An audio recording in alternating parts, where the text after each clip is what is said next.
mentioned the Eagles are your squad. We've talked about the Eagles on here. I feel like they're last year's Chiefs. It feels like they're getting it done, but something don't quite feel right. And what I want to ask you about specifically, and I think people lost sight of this, 2,000 yards and 2,000 yards worth of carries, especially at that age. I think that people lose sight of the fact that this is year 9 or year 8 for Saquon Barkley.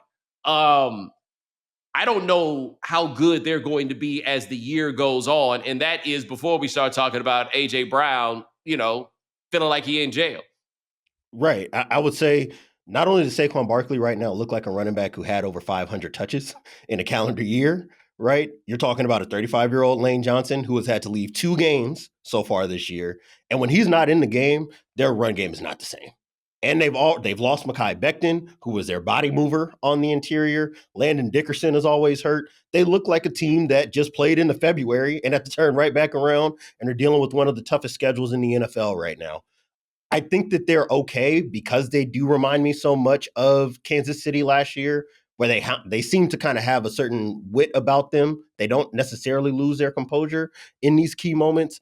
If you're asking me, though, if they've got to see the Rams again, do I trust it? No, right? Because that means Jalen Hurts versus Matthew Stafford, and I don't trust that in a key situation. So it's so interesting that you say that because I'm a Hurts skeptic. I'm a Hurts and Sirianni skeptic. They've won a Super Bowl, and I'm like, yeah, well, am I being wrong? Am I being a hater? That's okay. I am fascinated by the Stafford career arc where we talk about the long. This dude seems to get better every year, and we're in year 17.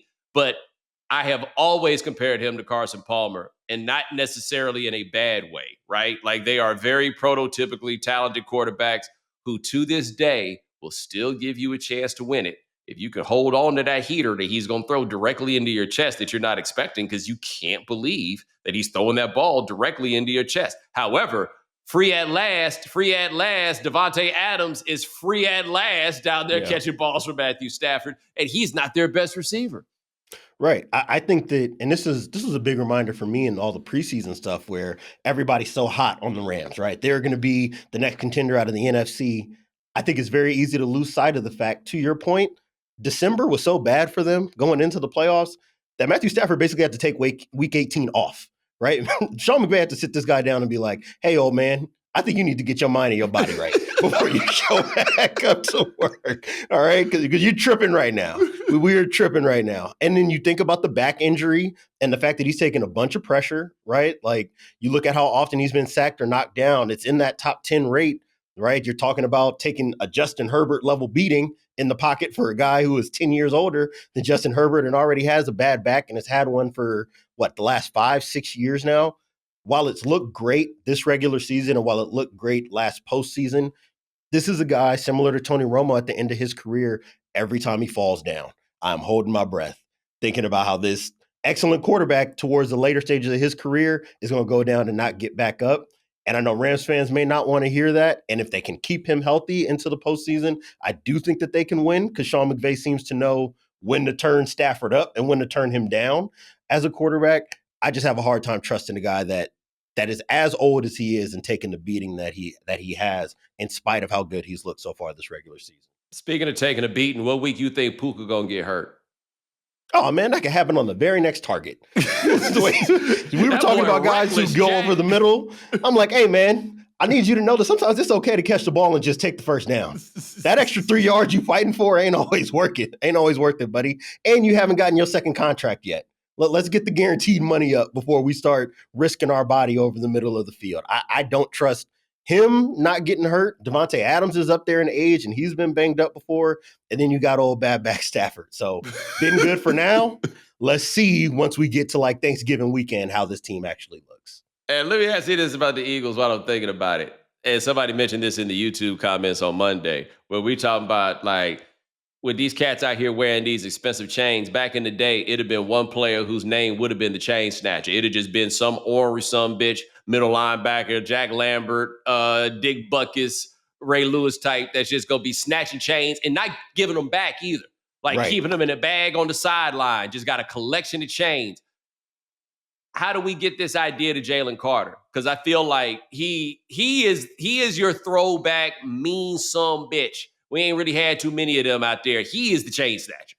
I was just watching a clip of I think it was Deacon Jones talking about how he would approach playing football, right? And you talk about somebody being mean but could do it with a smile on their face.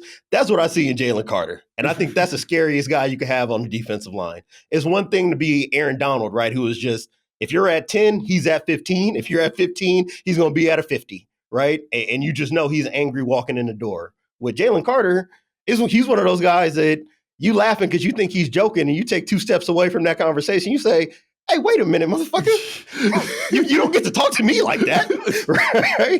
And then we're off from there, right? And the fact that he took, you had Jared versus 8 chain. I think that if there were offensive linemen who wore them, tackles and guards will be getting them snatched left and right. I don't think that that's a guy who, he clearly don't mind losing an opportunity to play in the game over something that he perceives as a slight, given how he reacted to Dak Prescott spitting. And that's a guy I think that, you see him picking running backs up in the backfield and playing around, and that's the way that he's been since Georgia. We are definitely going to get one of them moments where a whole game has to stop because Jaylen Carter decided that guard, that tackle, and that center can all get it at the same time. Dude, I just love Howie Roseman. Like, yeah, we're going to go shopping at Georgia, see what they got that we can pick up. You guys want anything from Georgia? We're just going to go get all the Georgia guys we can. Then after that, we'll worry about the rest later. Look, top shelf to what's in the well. Whatever you got to offer, I'm drinking it. All right? I am brand dedicated. If you come with that sticker on your helmet, I want you. It don't matter what else is going on in your life. Like, tell me more. Like, oh, okay. All right. Now, yeah, I hear you. I had mentioned America's team, Detroit Lions. It looked bad week 1. And I was just like, okay, there's no push up the middle. This is terrifying. And then since then, they've been the best team in the NFL. And like, right. I don't. It's still the how far you think you can go with Jared Goff, and the answer is I've seen a team go to the Super Bowl with Jared Goff. I can't pretend like you can't do that with him, but they look good, Jack. They look great, and Goff is playing as well, if not better, than he has, not just in his time in Detroit, but since that 2018 year with Sean McVay and the Rams. And I struggle with trying to figure out what to do with the guy like that, because he's another one similar to Darnold, similar to some of those guys that we talk about.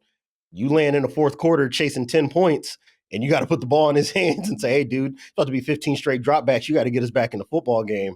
At least 2 or 3 of them throws is about to land in the cornerback's chest, right? But I do believe that the infrastructure there is so healthy. I do 100% believe in Dan Campbell, crazy as it is, being the meathead that he is as a head coach, just seems to have a grip on that team's emotional fortitude, which is not something that I would readily associate with a guy like Dan Campbell. So it's been a trip, but they are clearly still one of the 3 best teams in the league.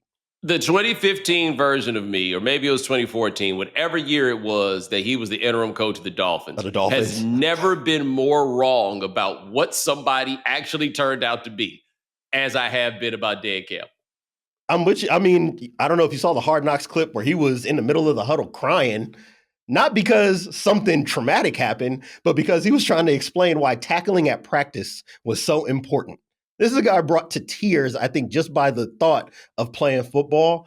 Maybe that is what resonates with guys. And I think that maybe it's been overstated over the last decade or so as we brought in more of the pencil pusher archetypes into sports, right? Where we think, the biggest thinkers and the guys who design it best, those are the guys who are going to lead us forward. Sometimes you do need somebody who, with tears in their eyes, will grab you by your shoulder pads, MF you for the next 30 seconds, and then clutch you up to give you the biggest hug you've ever had in your life. It seems to work. It seems to resonate with guys like that. And the players on their team outside of Goff all seem, I think, to be personified by that exact same mentality. Right? But they also play with but they also execute very specifically, right? Because when you think about somebody like that, we think about that like play like your hair is on fire sort of situation. But no, like watching that running game, or like week 1, that was the thing, was like, man, they can't run the ball at all. It looked like Ben Johnson never left, which tells me that the offensive coordinator actually might be Dan Campbell.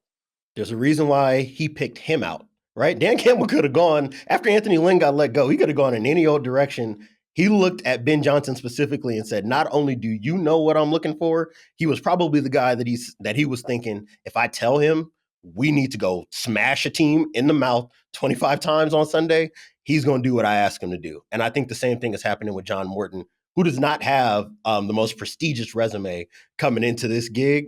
I think that that's another guy that he identified and said he's made up of some of the same stuff I'm made up with. And what he don't have that makes Dan Campbell, Dan Campbell can feed it through him. And I think that he is ultimately the visionary that makes this offense go.